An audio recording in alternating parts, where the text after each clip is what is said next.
You talked earlier about the stitching up, and I want to revisit that if we may, because you've talked about, because I think it's a really interesting story in that Caroline Flack was one of the names that you mentioned. Yeah. And Caroline is now no longer with us. Yeah.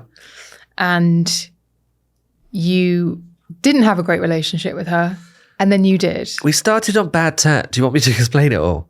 Okay, so we started on bad terms. Well, actually, we didn't start on bad terms, but basically when she was on Extra Factor, she got together with Harry Styles, and I was the journalist who wrote the story about those two getting together backstage. Now, just to paint a picture of how it worked with X Factor in those days, stories were fed from the show to all of the journalists. You know, we all got calls from different people. We all had our person backstage at X Factor. They wanted the drama.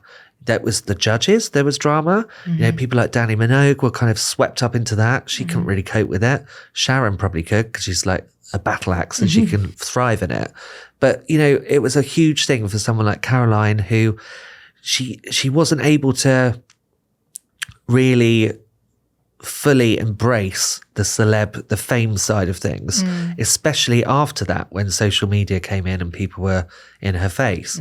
But when she got together with Harry, you know, the story got given to me from somebody who was backstage and they were friends with her. You know, this is, that's the shitty way to start the story because, which only now when I look back on it, I'm like, yeah, well, no wonder because her friends were just selling her out all the time.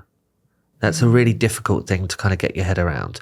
Then to make matters worse, I wrote the story and I think I the exact phrase, but you know, she was 32, Harry was 18, and I described it. Was it 32 or 28? I don't know. You have to check that. There was a significant age yeah, difference. it was like 16 years, and I basically described it as creepy. Which, you know, when you're backstage and you saw Harry in those days, they were boys. Do you know what I mean? They were young boys. My biggest regret is being in the One Direction dressing room and having no interest whatsoever. But you know, after that story came out, obviously it was a big story and it got followed up everywhere. She was receiving a lot of terrible direct messages on Twitter, and it became a lot for her. And that was an immediate regret because she wasn't a bad person, and we did have a really good relationship. We had about 2 years where, you know, if I turned up, we'd have harsh words. It was the start of her just feeling the press and the attention from the public becoming too much. We kind of made up. We had a little row at awards do, and Ollie Murs was there. It was all really embarrassing. But then after a couple more years of me still being in the industry, I started doing the PR for Body Camp, and then that's where we kind of really connect as humans. And, you know, I'd left and I wanted to look after myself a lot better and to work on my mindfulness and well-being. And so I got her to come out and have time out from the world at Body Camp. And she loved it. You know, for her to just properly put her phone down, be in an all-inclusive place where egos were left at the door, and she didn't feel like people were watching her all the time. Because don't forget, when we first started in 2001, we didn't even have camera phones. If we wanted to go out, we could go out. You know, you were in a club and you were next to P. Diddy and Emma Bunton was there. And, you know, like we were all just hanging out. It was a safer place. But for her, it's really easy to see that she wasn't equipped to deal with the penetrating force of a social media world. And that, I believe, is ultimately why she's no longer with us, because it was far too much. Yeah.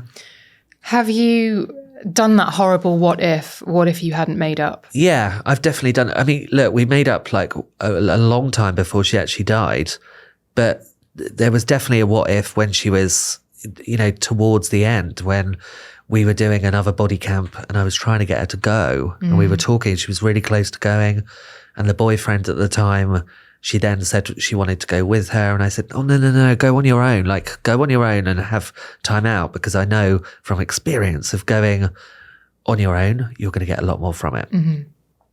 And she didn't. So And it was not long after. In fact, I think it was only a couple of weeks. Oh dear. So, Dean. yeah. But it's hard because everyone, you're not an enemy with any celebrity. Do you know what I mean? It's only a game show. Like, everyone knows that with the celebrity world. Even the relation, like, I hope at one point I'd be able to have a chat with Mylene. I've tried to make up with Jade.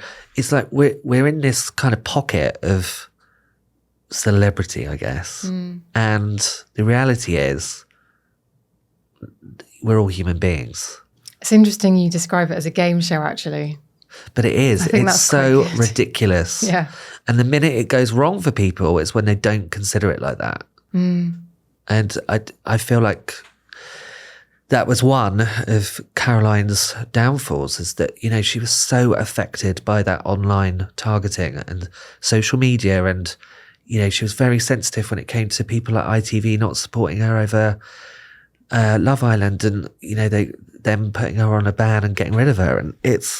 And then really supporting their male hosts. It's bullshit.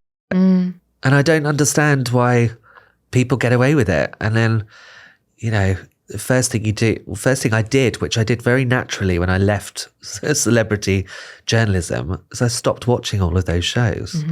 I stopped watching it because how many freaking panel shows where we're pitting women against women, and it was seeing the machine behind it and the puppet master tactics of beating up people mentally is ghastly.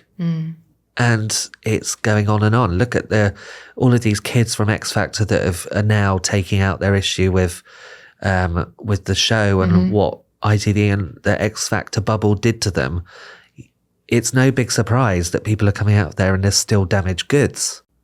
It's in plain sight. We can see how damaging it all is. It's not rocket science, guys. It really isn't. And we can all see it. And yet we are participating and not exiting still. Yeah. En masse. Do you have an answer? Do you have a solution? Do you know what my biggest solution is to all of this? Stop watching it. Stop following it. Turn it off. But people are addicted to it. They are, because that's the next addiction, isn't it? And it's, we're all complete slaves to the rhythm. But I've been having really good Insta breaks, and I've muted a lot of things. Muting is one of the greatest. Mute is the best abilities because then they don't hate you when they see. So yeah, I mean, I'm definitely quite forward thinking with just stop.